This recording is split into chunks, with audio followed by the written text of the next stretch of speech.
tous, bienvenue.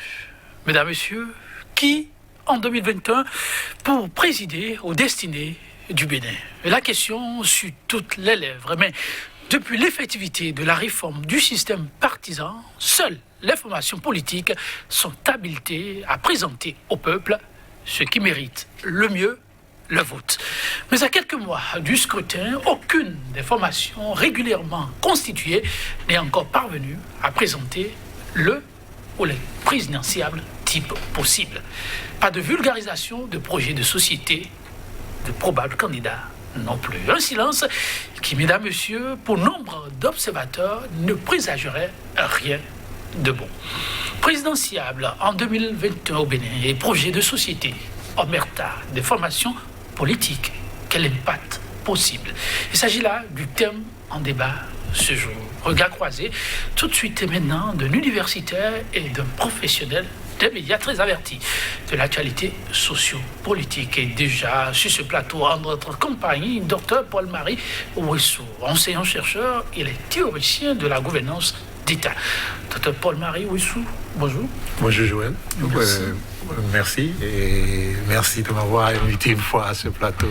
C'est toujours un plaisir. Et bonjour à Marcel. Oui, bonjour. Et aux téléspectateurs. Dans un plateau précédent, ils étaient ensemble, vous le comprenez. En face de lui, c'est bien monsieur Marcel Zoumenou, journaliste, analyste, l'assistant du directeur de publication de la Nouvelle Tribune. Marcel Zoumenou, bonjour. Bonjour Joël et bonjour aux téléspectateurs de Sika TV. Merci à vous également pour la disponibilité. Qui, pour conduire la BAC Bénin, mesdames, messieurs, en 2021, dans les standing blocks, à ce qu'il paraît, des formations politiques, on ne se bouscule pas outre mesure. La vie suit son cours presque normalement, comme si de rien n'est.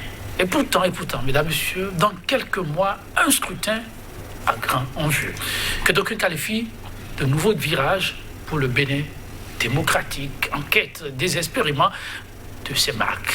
Docteur Paul-Marie Ouessou, ce silence, que c'est un lit à la question de responsabilité des partis politiques.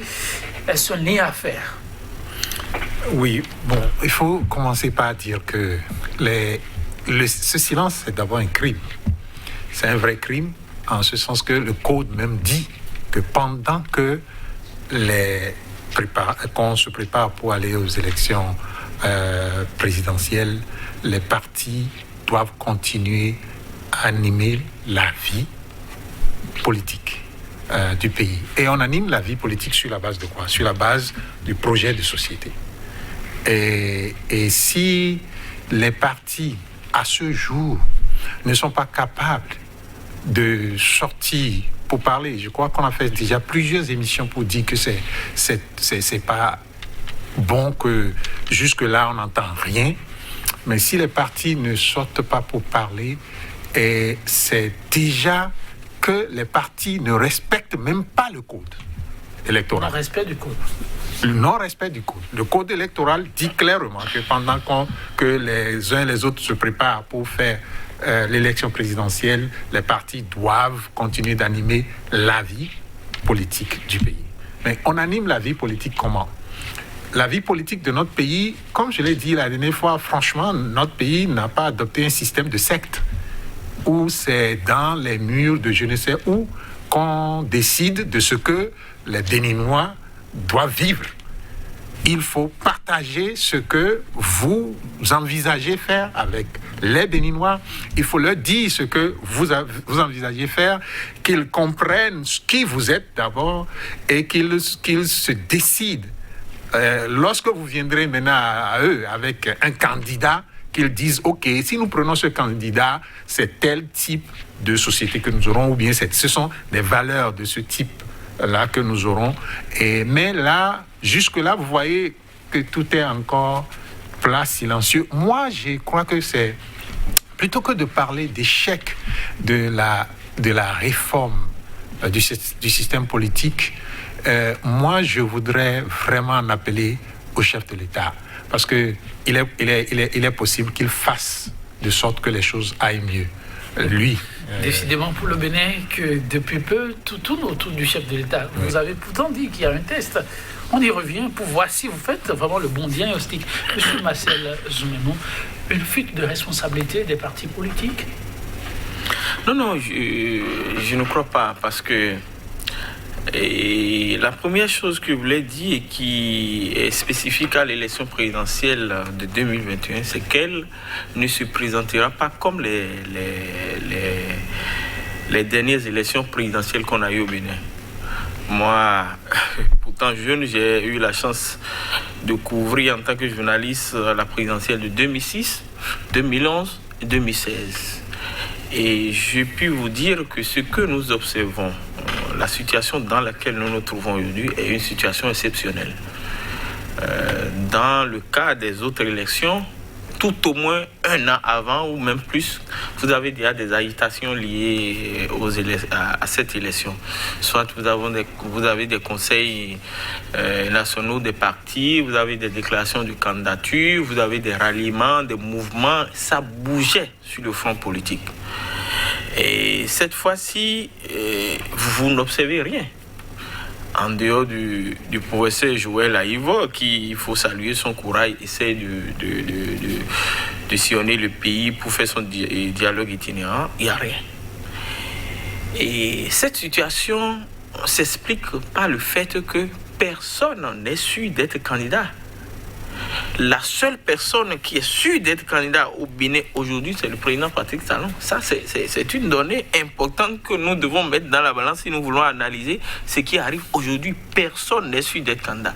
Et à partir du moment où ceux qui peuvent être candidats ne sont pas sûrs de l'être, pourquoi voulez-vous qu'ils se mettent à faire des trucs allant dans ce sens? Ça, c'est le premier élément. Le deuxième élément, c'est que les deux partis qui, eux, ont la possibilité aujourd'hui, au regard des tests, de désigner un ou plusieurs candidats, sont des partis sous la coupole du chef de l'État. Et donc, c'est aussi important puisque eux, ils vont vouloir attendre la décision de leur patron, de leur chef politique, qui est le chef de l'État. Je vous ai dit ici la dernière fois que tout ce qui est fait aujourd'hui concourt à rendre l'élection présidentielle de 2021 comme une simple formalité. C'est fait comme ça et c'est fait exprès. C'est-à-dire que on veut endormir les gens pour que un jour les Béninois se réveillent et qu'ils se retrouvent à 2 semaines ou bien 1 semaine de l'élection présidentielle. Vous ne verrez rien, à moins que peut-être il y a un barreau d'honneur de certains leaders politiques de l'opposition, ou peut-être que les textes de loi changent. Et là, je mets cela entre griffes parce que ce n'est pas évident qu'on puisse encore corriger ces textes de loi. Et donc, il faut un barreau d'honneur, soit des leaders politiques courageux ou bien des populations elles-mêmes pour que cette situation change. Sinon, vous ne verrez pratiquement rien. C'est lié au contexte particulier de l'élection présidentielle de 2021. Je vous disais tout à l'heure que c'est une élection particulière. On n'a jamais organisé une élection présidentielle au Bénin dans un tel contexte. Contexte particulier. Mesdames, Messieurs, on est en analyse. Et c'est le regard de professionnels des médias, mais très avertis de l'actualité sociopolitique, et d'universitaires très avertis de ces questions. Qu'à cela le tienne, les politiques eux-mêmes. S'il est un aspect ou un élément majeur qui semble handicaper les uns les autres, c'est sans doute le parrainage, un levier à problème, à polémique. Mais Marcel Zoumenou et M. Paul Wissou, qui trop tôt avaient dit avoir un appel pour le chef de l'État. Sur la question, j'ai bien envie de vous demander si le chef d'État doit s'inviter vraiment dans ce débat. Les politiques, il y a peu, ont donné de la voix. Marcel Zoumenou parle de formations politiques qui portent la voix du chef. Le chef peut être candidat et ils ont intérêt à attendre l'orientation du chef. On peut comprendre, mais on prend 2 autres formations politiques. L'FCBE, considérée aujourd'hui comme force de l'opposition majeure, en tout cas en règle. On prend le MPL, qui se regarde de l'opposition. Je prends la première, la FCBE, qui l'ont dit officiellement être prête à aller à ce scrutin, négocier les parrains, et tout porte à croire que les carottes sont cuites dans ce sens pour que leur rêve se concrétise. Alors, lorsqu'on est sûr d'avoir les parrains, qu'est-ce qui peut handicaper la présentation d'un candidat? Le chef de l'État a-t-il vraiment à avoir? Non, le chef de l'État, dans ce cas, n'a pas grand-chose à voir. Je vous ai parlé un peu des FCBE. Franchement, moi, je ne vois pas les FCBE comme un parti politique. Soyons sérieux, quoi. C'est-à-dire, si nous voulons... il ne faut pas qu'on ramène le Bénin.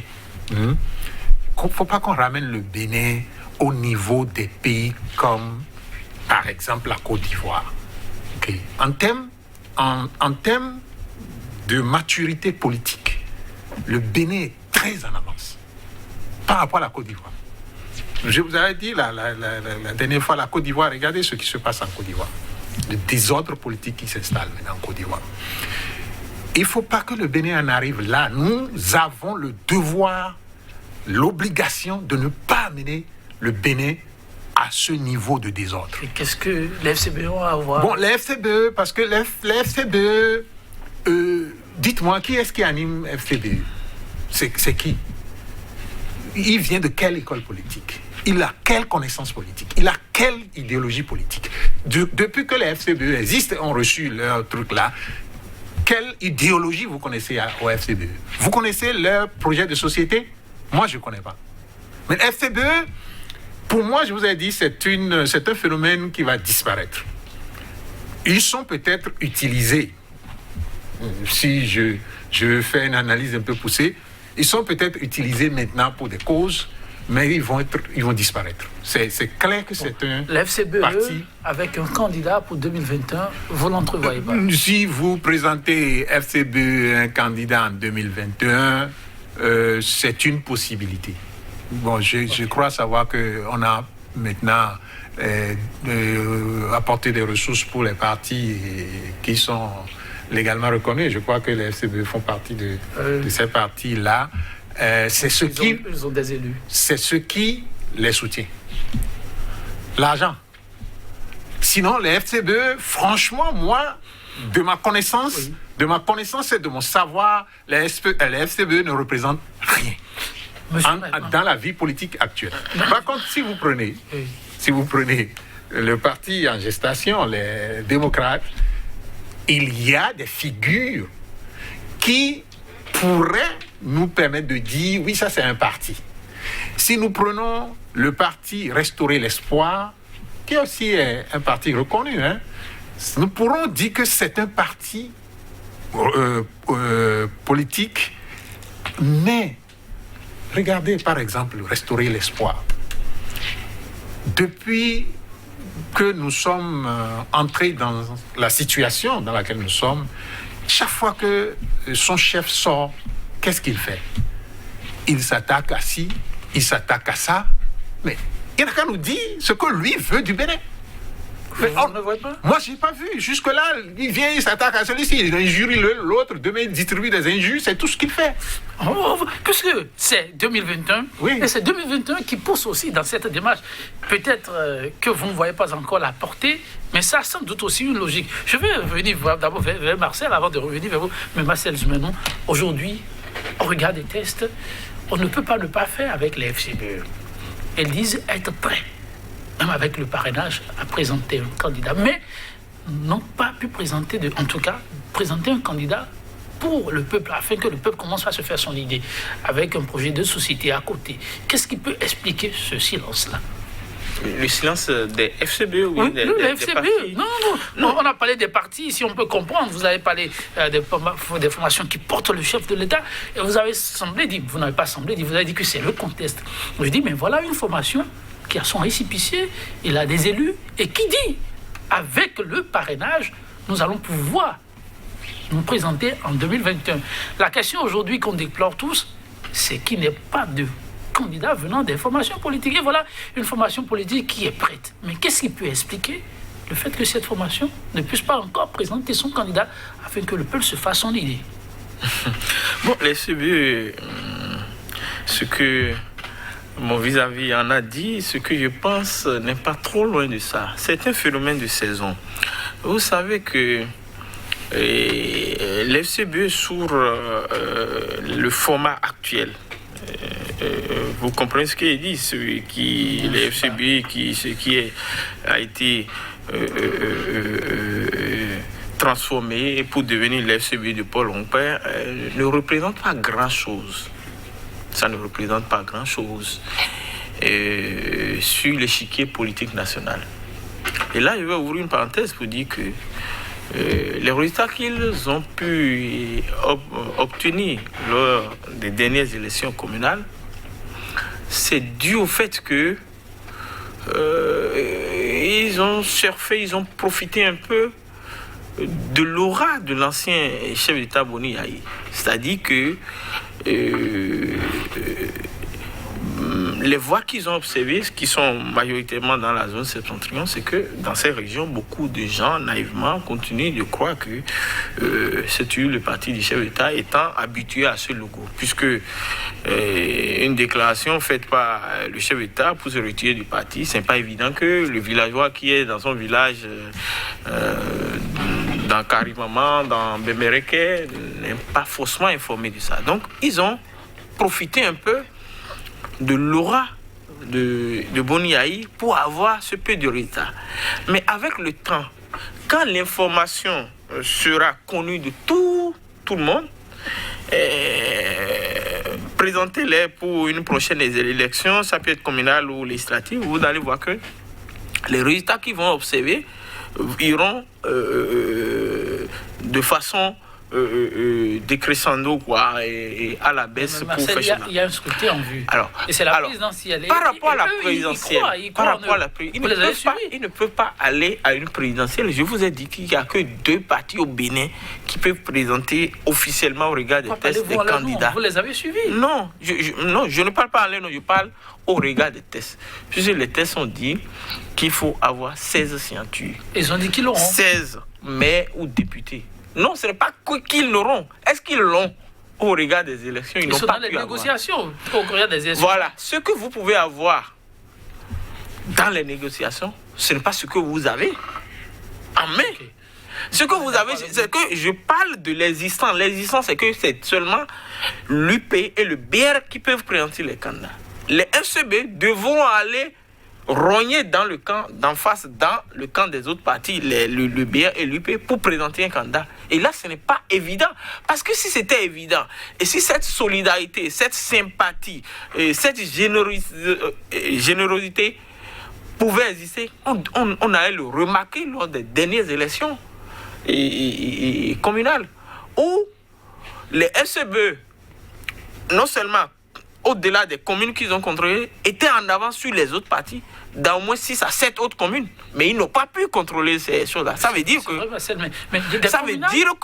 la solidarité sur laquelle ils veulent se baser pour dire nous pouvons avoir les signatures, ils ne l'ont pas eu pour les communales, qui est une élection à enjeu plus mineur que la présidentielle. Sachons dire les choses telles qu'elles se présentent. Alors, pour une élection dont l'enjeu est mineur, et ils n'ont pas pu avoir cette solidarité, je ne suis pas sûr qu'ils pourront l'avoir pour aller chercher encore 10 signatures dans le camp des gens qui n'étaient pas capables de les favoriser pour diriger de petites communes. Alors quand ils disent, la main sur le cœur, qu'ils l'auront, vous donnez quelle lecture à cette posture de confiance? Non, ils sont dans une démarche d'embrouiller. Ils sont dans une démarche de montrer aux gens qui sont un parti de l'opposition ce qu'ils ne sont pas. Ça a été depuis quelque temps l'option de Paul Rompin, de Yarou et de tous leurs comparses. C'est de montrer qu'ils sont un parti de l'opposition, ce que tout le monde aujourd'hui, on se rend compte qu'ils ne sont pas un parti de l'opposition. Donc, il faut qu'ils disent chaque fois quelque chose pour entretenir le suspense. Il faut qu'ils disent chaque fois quelque chose pour que les gens sentent qu'il y a au moins un parti qui existe et qui s'appelle FCB. C'est tout ce qu'ils font aujourd'hui. Docteur Paul Marie-Mboué, quand on va un peu plus loin, il y a que on a une formation qui se réclame porte-étendard de la jeunesse, qui dit avoir téléchargé à 95%, il y a 72 heures, le parrainage dans le cas d'espèce, le MPL, pour ne pas nommer la formation politique, à quoi pourrait-on s'attendre? J'aurais souhaité que le MPL, son président, lui aussi, il sorte pour nous parler du Bénin de demain. C'est de ça qu'il s'agit. En réalité, tout ce dont il s'agit des élections présidentielles, c'est le Bénin de demain. C'est le Bénin d'après le mandat du président Patrice Talon. C'est ça, c'est de ça qu'il s'agit. Mais parlez-nous de ça d'abord avant qu'on ne parle après de, je ne sais, de parrainage, des histoires comme ça là. Parce que ça, c'est des... Vous vous rappelez, j'avais dit la dernière fois ici que je souhaiterais que le ministère puisse faire de sorte que les démocrates, que ce ne soit pas un truc qu'on doit discuter et puis ça fait du temps perdu. Ils ont fait, je crois que le ministère, si le ministère garde l'élan qui a été entamé, ça doit se passer sans problème. Et moi, je souhaite que nous fassions ça. Je vais vous dire une chose, j'ai parcouru, ces quelques jours, les quelques projets. Bon, tous les partis politiques ont il y a des ébauches de projets de société. Bon, on a des documents sur lesquels on écrit projet de société. Ah bon? Quand vous dites on a des documents sur lesquels on écrit projet de société, ce ne sont pas des projets de société? Non, ce ne sont pas des projets de société. Vous reprochez quoi, ce que vous avez découvert? J'ai lu au moins 6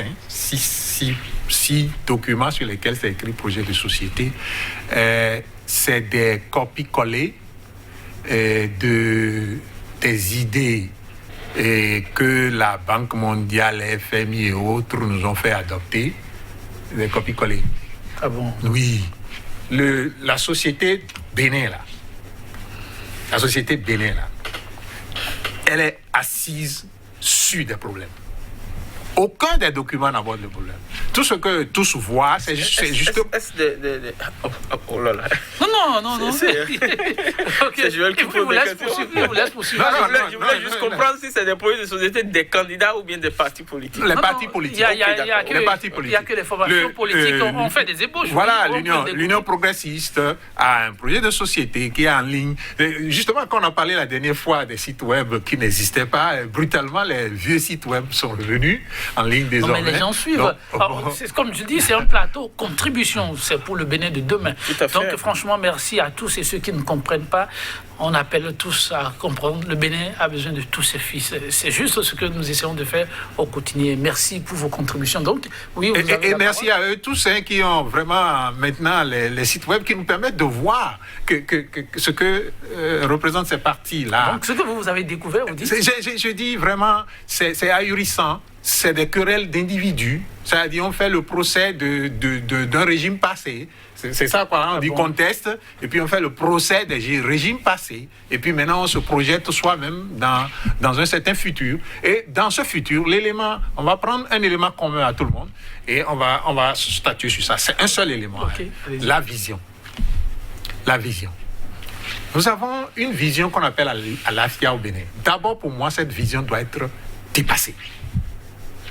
Et c'est une vision qu'on nous a poussé, que le PNUD nous avait poussé à adopter. Le Bénin, d'ici 2025, est un pays phare, bien gouverné, économie prospère, qu'on a bien, on a bu du vin après l'avoir adopté, et puis on a rangé ça de côté. Vous avez vu quel Bénin est à économie prospère en 2020 maintenant? Ah, mais... Non, sur les données mais on l'a jamais appliqué, c'est là. Est-ce qu'on n'est pas sur la voie? Est-ce qu'on n'est pas sur la voie? Quelle voie? L'économie prospère. Vraiment. Moi, je souhaite que vous fassiez un plateau avec des économistes et qu'on s'asseye, qu'on discute. Ok, vous évoluez. Et économie et développement. Économie et développement. Parce que j'entends des gens qui viennent ici qui disent des choses. Oui, nous faisons ceci. Bon, je vais vous dire quelque chose de très simple sur la vision. Oui. Partons de la vision, vous allez voir que nous avons un véritable problème d'économie et de tout ça là. Notre économie repose sur quoi? Je prends les finances. C'est le premier élément que tout économiste doit regarder. Les finances, l'argent. L'argent qui circule dans le Bénin. Prenons ça simplement. Quelle banque vous avez au Bénin ici qui est une banque béninoise? Pas encore. C'est Non, en réflexion. On a peut-être la BIBE qui est presque au bord du tombeau, n'est-ce pas? On est en train de ressusciter ça. Bon, peut-être qu'on est en train de la ressusciter, mais la BIBE représente quoi en termes de poids sur le marché des banques commerciales au Bénin maintenant? C'est la seule qui peut dire, je porte le nom du Bénin, ça. Ça veut dire quoi?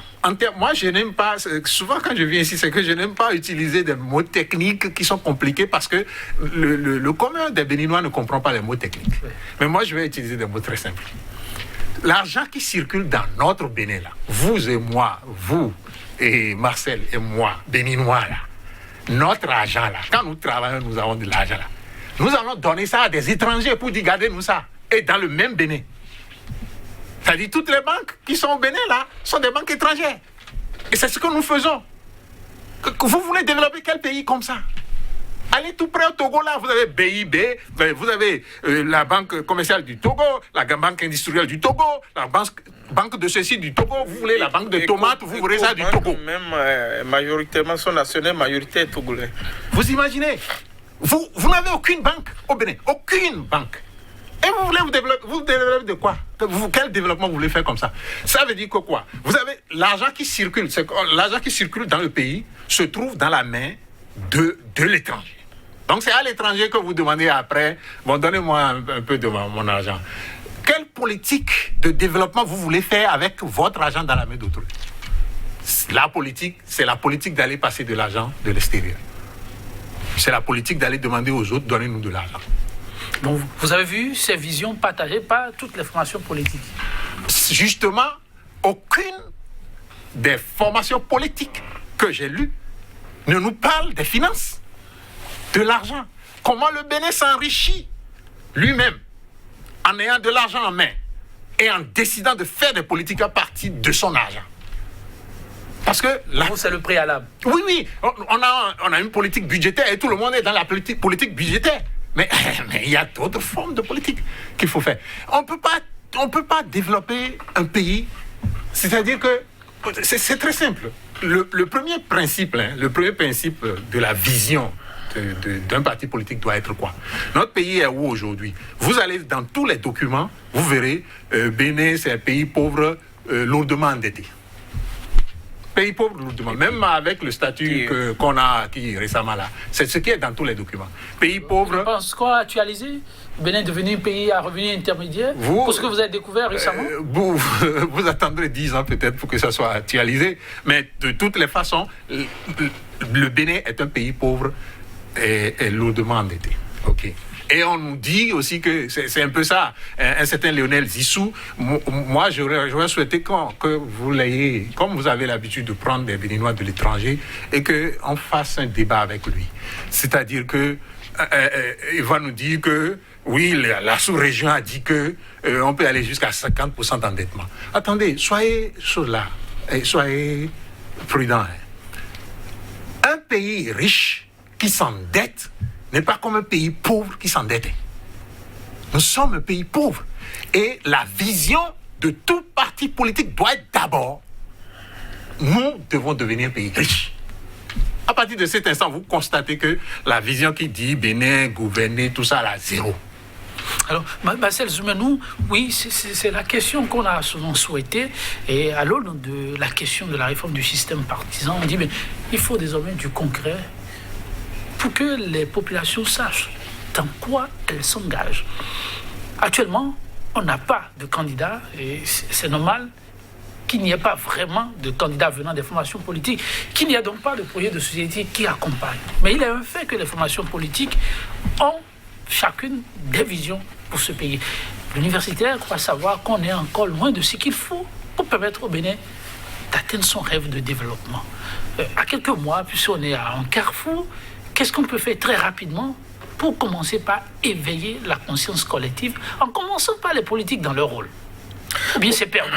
Avant d'arriver à ce qu'on doit faire, je vais faire un point d'étape en attirant l'attention sur 3 choses. Je crois que le monsieur Rousseau en a abordé effectivement un point, et c'est que réellement, effectivement, il a raison, c'est que les partis n'ont pas de projet de société en tant que tel. Moi-même, j'ai pu ces derniers temps lire ce qu'on appelle projet de société de certains partis, et j'ai vu qu'il n'y en a réellement pas. Et puis, c'est un constat important que j'ai toujours l'impression que les gens pensent toujours que quand on veut faire quelque chose, il faut forcément dire que tout ce qui a été fait par le passé est mauvais. Je crois que c'est une erreur. Et ça se voit dans les démarches des précédents, des présidents successifs qu'on a eu. Chaque fois qu'ils viennent, ils veulent forcément faire quelque chose pour montrer qu'ils sont en contradiction avec leurs prédécesseurs. Je pense que c'est très mauvais.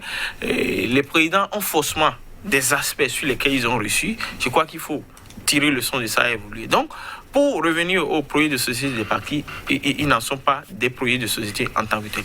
Mais par contre, et là, je voudrais nuancer pour dire que quand nous prenons les candidats que nous avons eus aux différentes élections présidentielles, moi j'ai eu la chance de parcourir les projets de société de Kérékou quand il revenait en 1996, de Patrice Talon quand il venait au pouvoir en 2016, et je crois que d'un troisième encore, je crois que au niveau des candidats, ils font l'effort de faire des projets de société basés sur des problèmes endogènes avec des solutions parfois même endogènes. Et à ce niveau, je voudrais qu'on leur tire chapeau, et c'est là la différence entre la nuance que vous voulez faire entre les projets de société des partis et des candidats. Mais pour les partis, et c'est là que j'ai un regret, je l'ai toujours dit ici par rapport aux dernières réformes du système partisan qu'on a observé, c'est que la réforme, ça faisait partie des problèmes que la réforme devait régler, et la réforme n'a pas pu régler ce problème.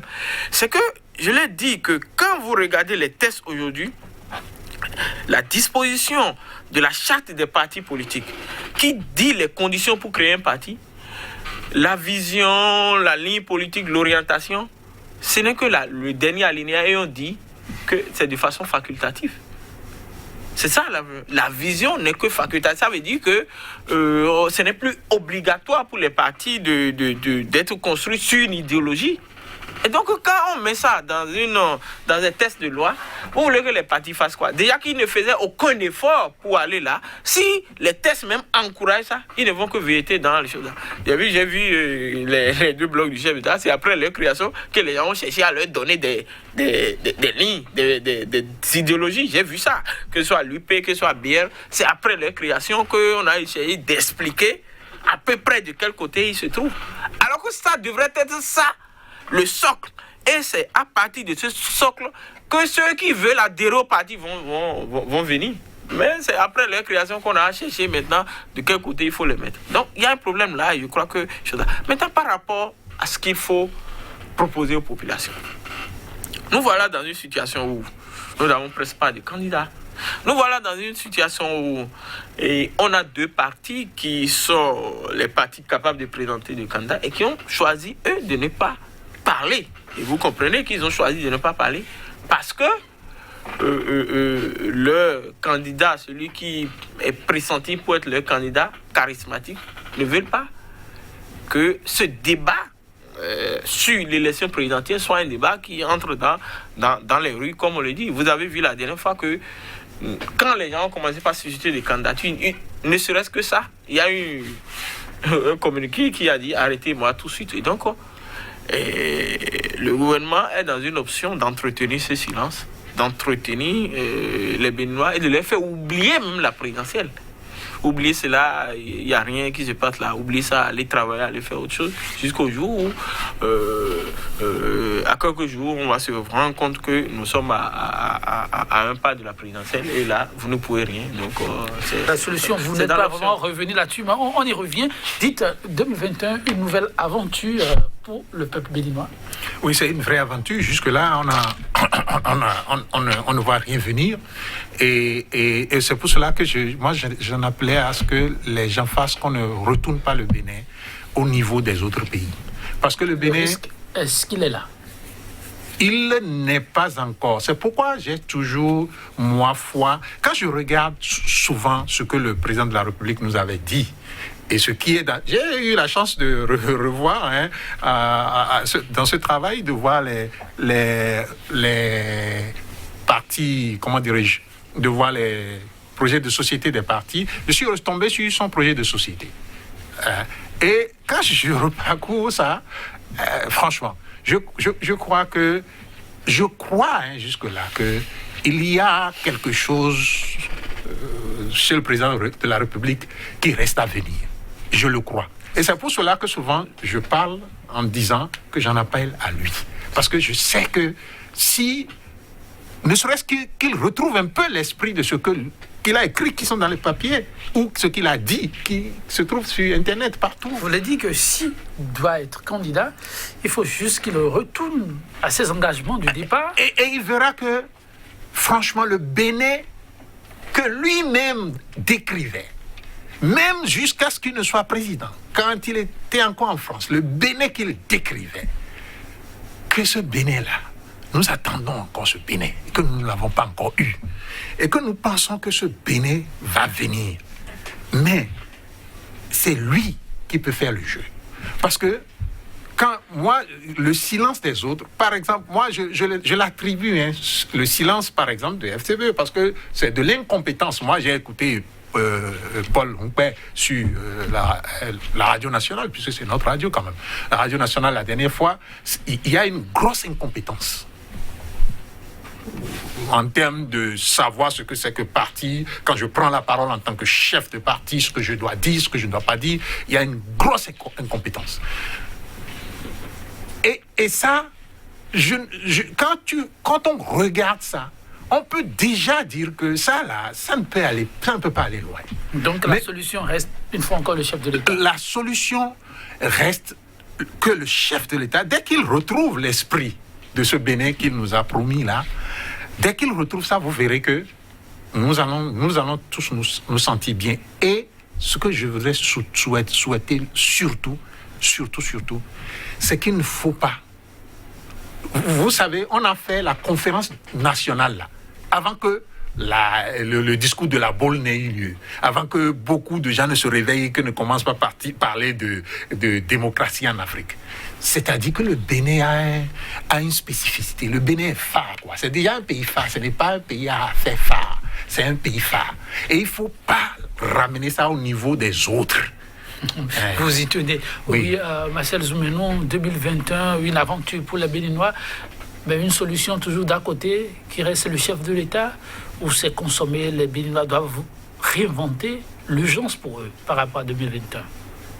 Non, et je crois, et pour ce qui concerne le chef de l'État, oui, il a que, quand effectivement vous regardez le document qu'il avait présenté aux Béninois, les propositions qu'il avait faites aux Béninois, et vous regardez aujourd'hui par rapport à la réalité, vous vous dites, en réalité, ce document, je suppose que ça a été déjà foutu quelque part dans une poubelle, quelque part où personne autour de lui n'a jamais eu l'occasion de relire un seul mot. Moi, je l'ai encore à la maison et je lis chaque fois pour comparer, pour voir est-ce que c'est ce qui est promis qui est en train d'être fait.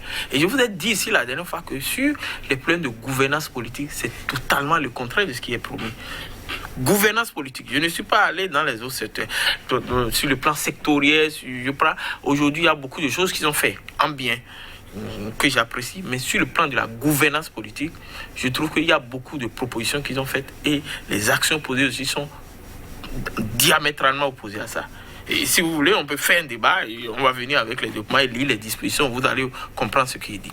Alors, et est-ce qu'aujourd'hui, face à la situation que nous voulons, la solution viendrait du chef d'État? La solution viendrait du chef d'État si il pose des actes pour encore sauver la démocratie. Parce que je fais partie de ceux qui pensent et disent partout où je passe que la démocratie béninoise est en train d'être tuée ou bien d'être liquidée sous le régime du président Patrice Talon. Donc, je crois que s'il doit faire quelque chose pour marquer les Béninois positivement, c'est les actions qu'il peut faire pour sauver la démocratie. Et l'une des actions, c'est de veiller, je ne sais pas par quel moyen, pour que la présidentielle de 2021 soit une présidentielle inclusive. Quand les gens disent aujourd'hui, bon, ce qui va se passer sera à peu près ce qu'on a déjà vu en 2019 pour les élections législatives, je voudrais leur rappeler que dans la plupart des pays où il y a eu les crises, ce ne sont pas pour autant les élections législatives qui ont amené les problèmes, c'est les présidentielles. Et donc, les enjeux autour des présidentielles ne sont pas forcément les mêmes que les élections législatives. Et les comportements des acteurs vis-à-vis d'une législative ne sera pas forcément les mêmes quand il sera d'une présidentielle. Je voudrais que ceux qui encouragent peut-être le gouvernement ou le chef d'État disent bon, il faut oublier tout, il faut faire ce que vous voulez, écarter tout le monde, comme c'est l'option d'écarter tout le monde, continuer comme ça, on ne sait jamais ce qui attend quand on choisit ces genres d'options. Donc, j'ai dit le chef d'État a la solution pour faire rayonner notre démocratie, mais la solution pour que cette présidentielle se passe bien, puisque les débats c'est autour des présidentielles. Si il pose des actes qui permettent qu'il y a des candidats qu'on ne voit pas forcément dans ces rangs, qui sont des candidats, qui sont d'un autre côté, peut-être qu'il va faire oublier aux Béninois tout le mal qu'on a vu ces derniers temps-ci et qui ont vraiment donné une très mauvaise image du Bénin à l'extérieur. Donc moi je pense que c'est à ce niveau que je pense que ce que M. Ouesso a dit est peut-être vrai, que le chef d'État a encore aujourd'hui des solutions pour que notre situation... Et quelle pourrait être la contribution du peuple béninois? Et la contribution du peuple béninois viendrait un peu d'un léger changement. Et c'est pour cela que je parle du chef de l'État. Un léger changement. Parce que là, actuellement, on fait la politique de l'offre. On ne fait pas la politique de la demande. Je ne sais pas si vous voyez. C'est-à-dire la politique de l'offre, c'est un peu ça, hein, de façon générale en Afrique en ce moment. Et puis même aux États-Unis, même en France, hein, la politique de l'offre, c'est que ce que veulent le peuple, ce n'est pas ça qui compte, quoi. Mais on fait selon ce qu'on pense que c'est bon pour le peuple. Donc il faut passer maintenant à la politique de la demande. Et puisque notre Constitution nous le dicte même d'ailleurs, puisqu'il le dit en son article 2, que c'est le gouvernement du peuple, pour le peuple, par le peuple. Donc, il faut vraiment que nous revenions à ça. Le peuple, lui, doit être éduqué. C'est bien Platon dans la République qui nous enseigne que sans éducation, il ne peut pas avoir de démocratie. Il ne peut pas avoir de démocratie sans éducation. L'électeur fait des choix éclairés lorsqu'il est éduqué. Et c'est ça qui donne de la vitalité à la démocratie. Mais lorsque l'électeur n'est pas éduqué, vous voyez le silence plat là, donc l'électeur n'est pas éduqué. Ils sont en train, je ne sais pas, peut-être de comploter ou de penser des choses entre des murs qu'ils vont venir jeter à la face de l'électeur et dire c'est ça. Et vous dites à l'électeur, écoutez, la loi fait obligation que vous devez voter. Je vote par rapport à quoi, pourquoi ? Je ne sais pas, vous voyez, c'est assez délicat. Dichotomique. Voilà, les lois là... Mais vous allez conclure, il paraît que... Oui, c'est sincèrement que les acteurs politiques fassent une offre politique qui est conforme déjà au texte qu'eux-mêmes y votent. Merci à vous, monsieur Paul-Marie Ouesso. Oui, en 5 secondes. Non, je crois que c'est pour revenir à la question des projets de société. Moi, je dis c'est très compliqué aujourd'hui, c'est difficile. Les candidats aujourd'hui, c'est comme des élèves des candidats qui vont à des examens, ils ne connaissent pas la date. Ils vont apprendre, ils vont relâcher, ils vont apprendre, ils vont relâcher. Et donc, aujourd'hui, tout le souci, c'est comment remplir les conditions pour avoir les choses là. Et dans ces conditions, je crois que le projet de société n'est pas encore une condition. Donc, le projet de société viendra après. Il faut qu'il remplisse déjà les conditions. Merci pour être à vous, M. Marcel Zoumeno. Et ça, c'est l'une des raisons pour lesquelles on a la situation actuelle. Qu'on a. Merci également à vous, M. Paul-Marie Ouesso. C'était le sénateur, grand merci, le Bénin, qui a encore beaucoup à faire pour mieux se positionner. En tout cas, la démocratie n'est qu'une quête permanente. Jamais un acquis. 100% Bénin pour le numéro du jour. Je vous fausse compagnie sur ces citations de Guy Bollé. Il dit « Il faut bien que toutes les horreurs du monde enfantent dès printemps si nous voulons durer au-delà du chagrin. » Prenez soin de vous et que plus de bonheur que de chagrin passent nos vies au quotidien. À très bientôt.